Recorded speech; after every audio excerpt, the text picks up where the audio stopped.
The first one Yeah. is the simplest one, and that is for you to accept the fact that it's difficult, that it's challenging to help other people. I wish I had a secret formula, certain, words, that I could say, like, Harry Potter and, be positivos. And then, people would, that's not the way it works, unfortunately. It's hard. First thing. The second thing, lead by example. We know that emotions, mood, behavior, they're all contagious. If you increase your level of positivity, you are going to influence others in a positive way, usually. And the reason why I say usually is because, if you're in a positive mood and you go into an interaction with a person who's depressed, that's not going to help them because you're too far away from them emotionally. So a person who's depressed needs to be heard, needs to be, empathized with. They don't need someone who's positive and, and in a great mood that will actually depress them more. But in general, when you increase your level of positivity, you're going to influence others.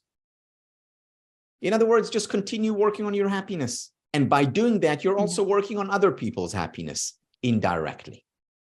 The third one is stories. People connect to stories. A very important part of teaching, a very important part of parenting, a very important part of managing is storytelling. Tell them stories that inspire. Tell them personal stories of how you overcame difficulty or how you are struggling.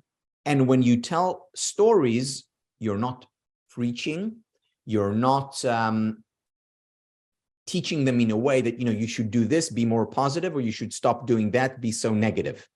You're in a way, and that's why it's connected to the previous point, you're in a way leading by example or giving them examples through the stories of things that they can do. And then they're more likely to take it on. So the first thing, it's difficult. The second thing, so recognize that it's difficult. The second thing is lead by example, work on your happiness. The third thing is generate examples through stories. Finally, simply let them be. Just be. Just to fully embrace that emotion, really embrace it. If you can bring that kind of approach to other people, you're helping them immeasurably. If you can really look at your family members, whether it's a young child or an elderly person or an adult, doesn't matter. When you're looking at someone and you can say, I embrace them, I accept them as they are, really, not trying to change them, not trying to make them more positive, not trying to make them happier, not trying to make them nicer. I simply accept them as a person. First and foremost, before everything else. That is liberating. I'm saying about accepting, okay, so they're not happy or they're not that positive, so they're not. It's accepting two things. It's accepting that it's difficult and it's accepting who they are.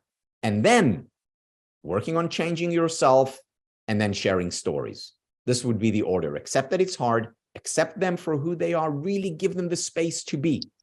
It's amazing, and Carl Rogers talked about this a lot. He said, it's remarkable how much change in other people we can bring about simply by embracing and accepting who they are for what they are.